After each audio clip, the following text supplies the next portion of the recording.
बता रही हूँ, यह कार्ल मार्क्स का द्वंद्वात्मक भौतिकवाद का सिद्धांत। द्वंद्वात्मक भौतिकवाद कार्ल मार्क्स ने इतिहास की भौतिकवादी व्याख्या भी की थी और इस इंग्लिश में इसको डायलेक्टिकल मैटेरियलिज्म इसको बोलते हैं। डायलेक्टिकल जो है यूनानी भाषा के डायलॉगों से बना है। डायलॉग का अर्थ जो अगर हम देखें तो वो होता है तर्क वितर्क करना या बातचीत करना।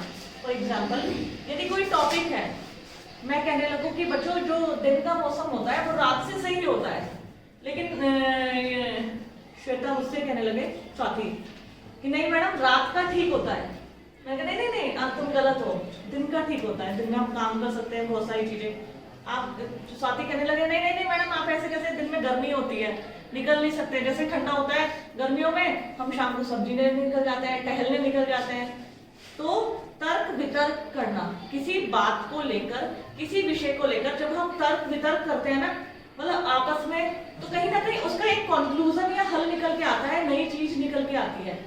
मार्क्स और हिंगल, मार्क्स के गुरु हिंगल थे। हिंगल ने सबसे पहले द्वंद्वात्मक भौतिकवाद की बात की और वास्तव में द्वंद्वात्मक भौतिकवाद क्या है? वही तर्क वितर्क करना, तर्क वितर्क या बातचीत करना। कई बार कहता है बहुत सारी समस्याओं के समाधान आपस में बातचीत करने से निकल जाते हैं।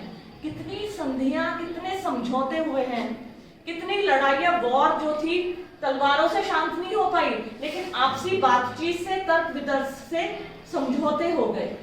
तो मेरी देखो बुक की लैंग्वेज बहुत टफ है, तुम्हें इसमें डिफाइन करना है व्हाट इज डायलेक्टिकल मैटेरियलिज्म, द्वंद्वात्मक भौतिकवाद किसे कहते हैं। तो सबसे पहले आपको ये डिफाइन करना है, द्वंद्वात्मक भौतिकवाद जो है डायलेक्टिकल मैटेरियलिज्म को बोलते हैं। डायलेक्टिकल यूनानी भाषा के डायलेगो से बना है, जिसका अर्थ होता है तर्क वितर्क करना या बातचीत करना। ठीक है, अब सबसे पहले द्वंद्वात्मक भौतिकवाद की बात की थी हिंगल ने। हिंगल ने कहा था हमारे संसार में प्रत्येक वस्तु, संसार की प्रत्येक वस्तु, दो वस्तुएं होती है, वाद तथा प्रतिवाद। वाद प्रतिवाद, जैसे मैंने अभी बताया था ना कि मैं कोई बात कर रही हूँ, इस पर स्वाति ने प्रतिवाद किया कि नहीं मैडम, जैसे फॉर एग्जांपल मैंने अभी बताया था, हम दोनों आपस में बात कर रहे हैं मौसम को लेके। मुझे लगता है गर्मियों में सुबह का मौसम ठीक है, दिन में काम निपट जाते हैं, सारे दिन हम अपने काम निपटा के शाम तक फ्री हो जाते हैं। यदि नहीं मैडम शाम का समय अच्छा होता है। तर्क वितर्क करना, वाद यानी मैंने जो बात किया इसने प्रतिवाद किया, मेरी बात को रोककर दूसरी बात को किया और इन दोनों के प्रतिफल से तीसरा वो निकल के आया जिसे हिंगल ने बोला है संवाद।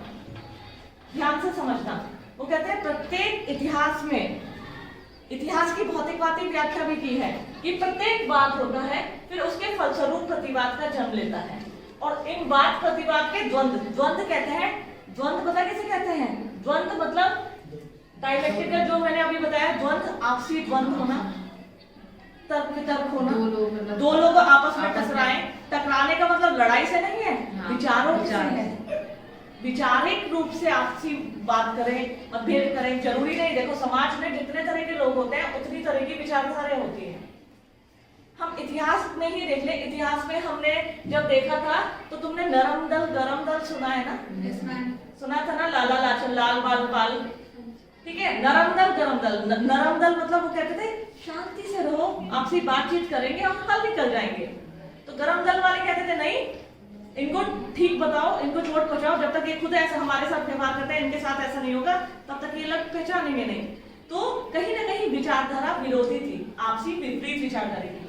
ठीक ऐसे ही हिंगल क्या कहते हैं?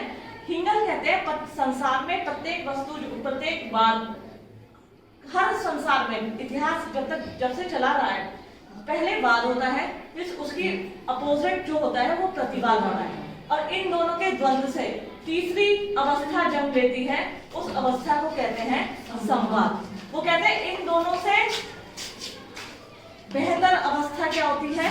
संवाद की। कहने का मतलब कई बार हम बात नहीं करते, फिर हम दोनों ने बात का निचोड़ निकाला। अरे देखो, अगर रेस्ट के दृष्टिकोण से देखा जाए तो दिन का समय रेस्ट के लिए होता है, काम के लिए देखा जाए अगर बाहर का सामान जाना तो शाम का समय बेस्ट है। तो ये संवाद यानी एक कंक्लूजन निकल के आया, संवाद।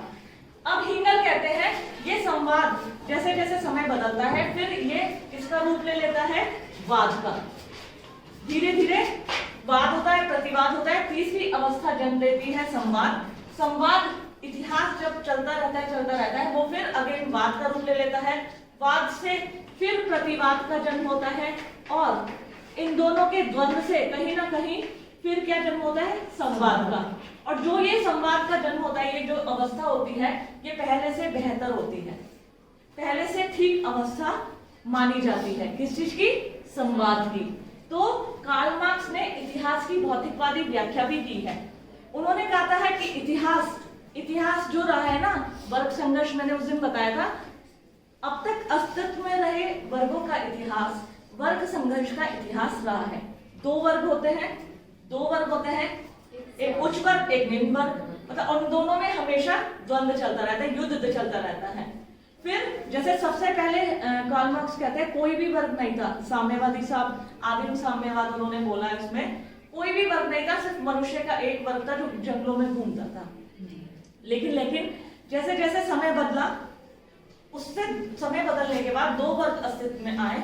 एक तो दासत्व व्यवस्था उसको बोलते हैं, एक दास और उनके मालिक, ठीक है। उसको दास और मालिक, जैसे मालिक होते थे वो अपने भूमि को, अपने पैसों को, संपत्ति को किराए पे या कुछ समय के लिए दासों को देते थे। अगर वो नहीं लौटा पाते थे तो बदले में उनको अपना दास, जैसे जानवरों को कैद नहीं करके रखा जाता है वैसे वो भेड़िया बांध के अपने दास बनाते थे। वो घर के उसी प्रेमिसेस में घूमते रहते थे जहां तक उसकी भेड़िया पहुंच पाती थी, उससे बाहर वो नहीं जाते थे। तो दास प्रथा का अंत हुआ तो एक नई सामाजिक व्यवस्था अस्तित्व में आई, सामंतवादी व्यवस्था। सामंतवादी व्यवस्था में भी दो वर्ग आए, एक जमींदार वर्ग और एक भूमिहीन कृषक वर्ग, जो जमींदारों से किराए पर भूमि लेकर जोतते थे, ठीक है। वो क्या करते थे, जैसे एक जमींदार है, खूब सारे गांव की बहुत सारी जमीन का मालिक है, एक किसान गया, उसने जमीन का टुकड़ा उससे उधार ले लिया, रेंट पे ले लिया, किराए पर ले लिया, पट्टे पर या किसी चीज पर, बदले में वो अनाज या पैसा जिसकी भरपाई उनके बीच समझौता हो जाता था, वो वैसे करते थे। अब बाढ़ आ गई, सूखा पड़ गया और किसान के पास देने को कुछ नहीं था, लेकिन वो क्या करते थे जमींदार लोग, जबरन उनकी जो बचा कुची संपत्ति, घर होता था वो होता था। इवन इस तरह की अमानवीयता होती थी कि उन दोनों के बीच वैचारिक मतभेद उत्पन्न हुए फिर से, जैसे वाद प्रतिवाद। और फिर क्या अवस्था जन्म में आई, एक नवीन अवस्था जन्म में आई, पूंजीवादी सिस्टम। पूंजीवादी व्यवस्था, जब जमींदारी प्रथा का उन्मूलन हो गया तो कैपिटलिज्म सिस्टम अस्तित्व में आया, जिसे हम पूंजीवादी व्यवस्था कहते हैं, जिसमें अगेन दो वर्ग हुए। पूंजीवादी व्यवस्था में पूंजीपति वर्ग और श्रमिक वर्ग। एक को मैंने बताया था उद्योगपति और दूसरे को श्रमिक, एक को बुजुर्गा दूसरे को सर्वहारा। ये वर्ड्स याद रखना, बुजुर्गा सर्वहारा। इन दोनों के बीच फिर द्वंद्व शुरू हुआ, आपसी वैचारिक मतभेद होते थे। कंपनी का सारा हिस्सा, कंपनी का सारा प्रॉफिट पूंजीपति के खाते में। अब श्रमिक लोग कहते थे तुम इस जो तुम्हें मुनाफा मिल रहा है, जैसे कंपनी ने कपड़ा बनाने वाली कंपनी है, ठीक है, भारी मात्रा में उत्पादन गया, बाजार में जब माल बिकने गया तो बहुत प्रॉफिट में बिका, तो वो सारा प्रॉफिट किसके खाते में आया, मिल मालिक के, पूंजीपति के, उद्योगपति के खाते में। अब वैचारिक मतभेद कहाँ होता है, वैचारिक मतभेद वास्तव में देखा जाए कि दर्शन शास्त्र फिलॉसफी के टर्म है। वैचारिक मतभेद होना, वो कहते हैं कि जो तुम्हारे खाते में प्रॉफिट आया, मुनाफा आया, उसका कुछ हिस्सा अपने मजदूरों में बांट दो, तुम रखो लेकिन कुछ हिस्सा हमें भी दे दो, जिससे हम लोग भी सेटिस्फाई हो जाएं, खुशी से काम करें। आगे आने वाले चैप्टर्स में मैं अभी आपको एलिनेशन थ्योरी, अलगाव का सिद्धांत भी बताऊंगी, बहुत इंटरेस्टिंग है, वो कार्ल मार्क्स की थ्योरी है। तो वास्तव में वो यही है, इन दोनों के बीच, किन दोनों के बीच, जो ये दो वर्ग हैं, हमेशा वैचारिक मतभेद रहा है। कोई एक झुक जाए, अगर दोनों में कॉम्प्रोमाइज हो जाए तो क्या हुआ, सिस्टम बहुत अच्छे से चल पड़े।